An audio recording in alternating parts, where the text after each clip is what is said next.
Jadi Abu Bakar tadi bila tengok rumput dia kata, habis gitu aja rumput aku ni. Nak kena soal macam-macam. Dia tengok pula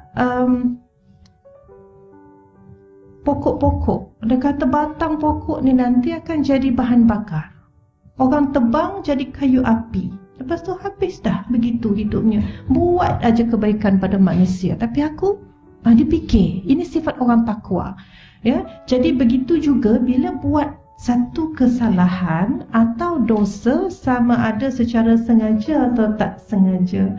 Macam mana kita buat dosa secara tak sengaja? Kita cakap sesuatu, tak ada niat menyakiti sesiapa, ada orang terasa. Itu tak sengaja. Kenapa orang tu terasa? Ada 20 orang, seorang terasa, 19 tak terasa. Seorang tu tadi, adakah dia salah kerana terasa? Tidak, kerana hati tisu dia tu. Dan disebabkan dia ada hati tisu, maka kita yang berbicara tak boleh berbicara level menyakiti orang yang ada hati tisu. Aduh ya Allah, baik tak saya cakap. Ya, duduk je diam-diam. Ya. Tapi itulah ihsannya manusia kalau ingin mengikut nasihat Allah dan Rasul. Ya, orang ni jenis terasa ni. Dia jangan sampai macam gini. Aku nak cakap biar orang ni terasa. Ada tak macam tu? Allahu Akbar. Ya. Aku nampak macam tak terasa lagi ni. Ya. Hati kering orang panggil. Orang tu sindir macam-macam tak rasa, orang ni sindir macam-macam tak rasa, hak ni cakap ni. Sampaikan ada yang paling, yang kapten lah, kapten bawang ni. Dia kata, mari aku test power, kata dia. Dia pun buat, tak terasa juga. Ya, tapi niat untuk menyebabkan orang kecil hati ni tak sepatutnya ada dalam diri orang yang ihsan. Ya, inilah yang dibawa contohnya oleh Abu Bakar As-Siddiq. Abu Bakar dapat satu bidang tanah hadiah daripada Rasulullah, dan juga seorang sahabat Rabi'ah Al-Aslami pun dapat sebidang tanah hadiah daripada Nabi. Dia berjiran tanahnya, sempadan antara Abu Bakar dan Rabi'ah. Dan suatu hari mungkin dalam soal mana sempadan kita ni, pokok nak tanam kat belah mana begini, Rabi'ah datang jumpa Abu Bakar, dan apa yang disebut oleh Abu Bakar dalam perbincangan itu menyebabkan Rabi'ah kecil hati. Jadi apa yang Rabi'ah sebut kepada Abu Bakar ialah, engkau telah menyakitiku wahai Abu Bakar dengan satu perkataan tadi. Jadi Abu Bakar terkejut sebab dia tak sebut apa-apa pun secara normal. Kalau dalam bahasa undang-undang disebut man in a omnibus.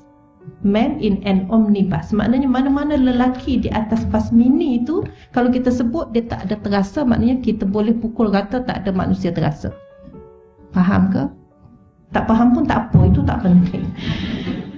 Jadi balik kepada isu tadi, kalau cakap pada 10 orang tak ada terasa. Macam gitulah bagi Abu Bakar. Kenapa dia terasa? Rupanya dia ni hati tisu. Jadi apa yang Abu Bakar minta maaf. Abu Bakar suruh dia sebut perkataan yang sama kepada Abu Bakar. Jadi win-win. Orang tu tak nak sebut. Tidak mungkin aku sebut itu kepada kekasih Rasulullah, yang mana Rasulullah adalah kekasih Allah. Tidak mungkin aku sebut, kata Rabi'ah. Tapi Abu Bakar kata, kalau tak sebut macam mana nak settle masalah ni? Ya, jadi orang tu kata, saya nak rujuk kepada Nabi. Abu Bakar pun tak apa, kita pergi jumpa Rasulullah, jumpalah dengan Nabi. Dan akhirnya Nabi dengar daripada Rabi'ah, best friendnya Abu Bakar, tapi dia dengar daripada orang lain dulu.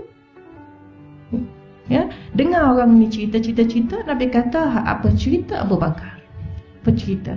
Jadi Abu Bakar mengiyakan apa yang Rabi'ah sebut, dan kata Rasulullah kepada sahabatnya Abu Bakar As-Siddiq, semoga Allah mengampuni kamu wahai Abu Bakar. Bukan kerja aku nak beri pengampunan, tapi semoga Allah mengampuni kamu. Jadi kita hari ini semuanya kita nak minta pengampunan daripada Allah Subhanahu Wa Taala. Tapi silap kita dengan manusia, kita kena minta dengan manusia.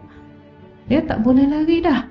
Jadi apa yang dibawa oleh Rasulullah sallallahu alaihi wasallam dalam kisah Abu Bakar As-Siddiq tadi, saya nak kata Abu Bakar selepas Nabi sebut begitu, dia selepas itu solat sunat taubat dan menangis dan minta maaf dengan Rabi'ah Al-Aslami tadi, sehingga akhirnya Rabi'ah kata, engkau tidak pernah berdosa kepadaku wahai kekasih Rasulullah. Maknanya dia dah maafkan. Sehingga itu barulah Abu Bakar berhenti solat sunat taubat. Hanya kesalahan tidak sengaja. Yang bukan kesalahan niat nak orang kecil hati.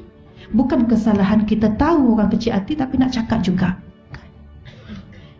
Kerana beza kita dengan Abu Bakar adalah takwa. Begitu.